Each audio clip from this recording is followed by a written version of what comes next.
आप महसूस करते हैं व्यर्थ चिंतन का बहाव ज्यादा हो, तो उस समय योग में नहीं बैठो, उस समय कर्म योगी बनो। बाबा की याद में कर्म करना शुरू करो।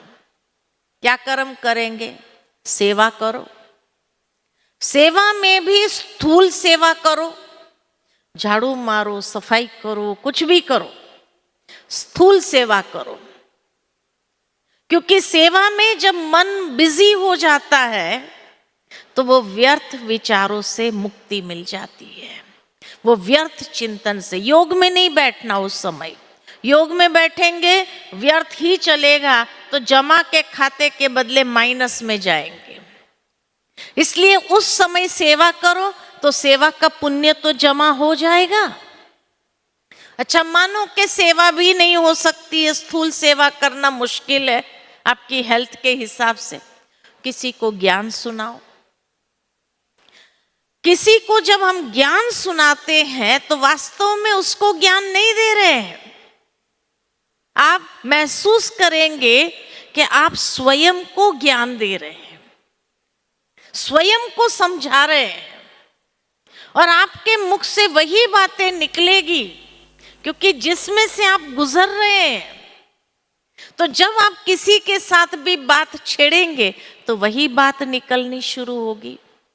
तो जब आप समझाना चालू करेंगे तो आप जिसमें से गुजर रहे हैं, आप खुद को समझा रहे हैं, तो खुद को समझाने से उस आत्मा को भी तीर लग सकता है। कह रहे ये तो मेरी भी बात है, मेरी भी समझ, क्योंकि आज हर एक की समस्या एक ही है। हर एक की समस्या क्या है?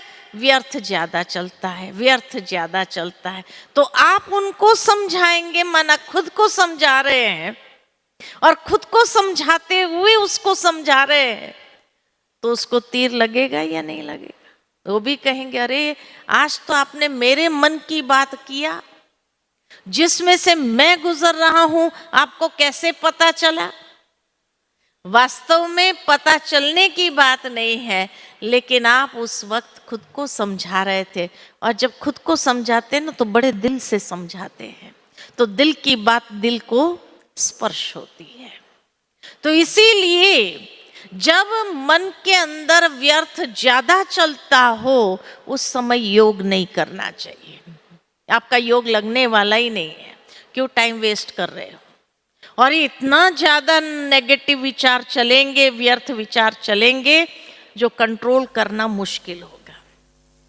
उस समय सफाई करो, और आप देखेंगे कि उस समय सफाई करेंगे, स्थूल सेवा करेंगे ना, बड़ी अच्छी स्थूल सेवा होगी।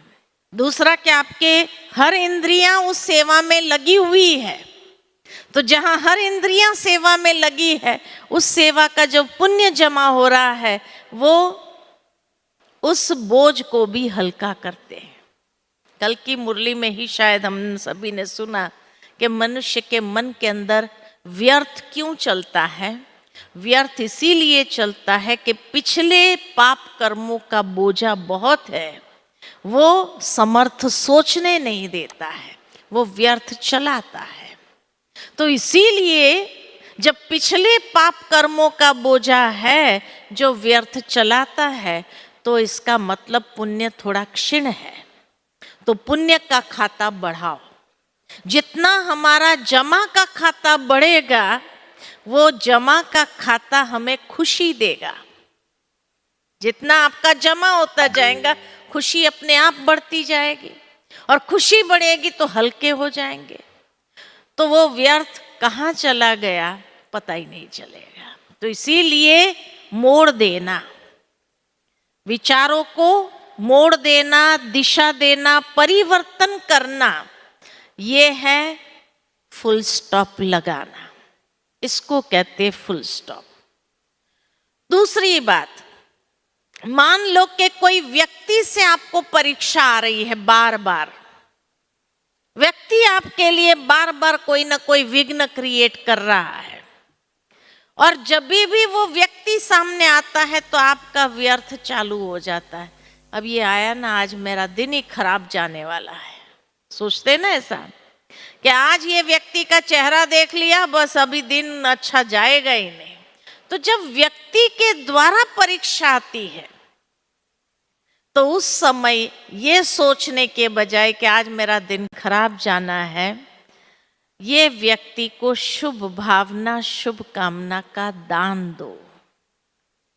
जितना आप अपने विजय, क्यों उस व्यक्ति को देख के आपके मन में व्यर्थ चलना है, तो उस व्यक्ति को देखकर जब शुभ भावना, शुभ कामना को प्रवाहित करो, उसको भी आत्मिक दृष्टि से देखो।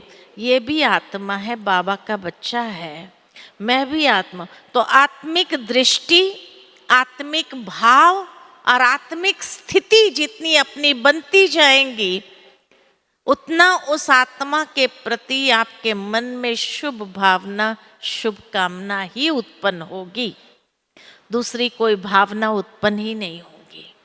तो ये शुभ भावना उत्पन्न करना, ये है फुल स्टॉप लगाना।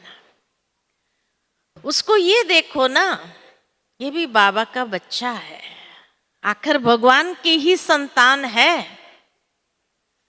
ये मेरा शत्रु, ये मेरा दुश्मन है, ये इस स्वरूप में क्यों देखे हम? ये भी बाबा का बच्चा है। और जब बाबा का बच्चा है तो बाबा के बच्चे के प्रति तो बाबा ने हमेशा कहा शुभ भावना, शुभ कामना का दान दो, सहयोग दो। अगर ब्राह्मण है तो ब्राह्मणों को तो सहयोग देना होता है, तो सहयोग दो उसको। तो कई बार आपका जो शुभ भावना वाला जो फीलिंग है, जो शुभ भावना के संकल्प है, वो उसके साथ के जो हिसाब किताब है उसको भी कट कर देता है, समाप्त कर देता है। भावार्थ ये कि जैसे आपने किसी से उधारी लिया हो 500 रुपया, और फिर आप उसको 100-100 करके रिटर्न कर रहे हैं, भले थोड़ा टाइम लगेगा लेकिन रिटर्न तो हो जाएगा। 100-100 रुपया करके या 50-50 रुपया करके भी आपने उसको रिटर्न कर दिया। रिटर्न करने के बाद हल्के हो जाएंगे या नहीं होंगे? ठीक इसी तरह कोई आत्मा के साथ आपका कोई जन्मों का हिसाब है और उस हिसाब के कारण वो विघ्न क्रिएट कर रहा है, वो आपके लिए कई प्रॉब्लम्स क्रिएट कर रहा है, समस्या क्रिएट कर रहा है। तो हमें क्या करना चाहिए? समझ जाना चाहिए उस आत्मा के साथ का हिसाब बाकी है। तो थोड़ी थोड़ी शुभ भावना रूपी 50-50 रुपया देते जाओ ना, चुकतू करते जाओ। और ये शुभ भावना, शुभ कामना जितना आप देते जाएंगे, वो हिसाब धीरे धीरे धीरे धीरे खत्म हो जाएगा। उसके बाद वो कभी भी आपके लिए विघ्न रूप बनेगा नहीं, जो आपके मन के अंदर व्यर्थ क्रिएट करे। इसीलिए शुभ भावना, शुभ कामना देते हुए क्लियर कर दो हिसाब को। टाइम लग सकता है लेकिन क्लियर करो। तो ये शुभ भावना, शुभ कामना के संकल्प रचना, ये क्या है? इसको कहेंगे फुल स्टॉप लगाना। ये फुल स्टॉप है। दिशा दे दिया ना मन के विचारों को, व्यर्थ के बजाय शुभ भावना का। तो इसीलिए ये है फुल स्टॉप लगाना।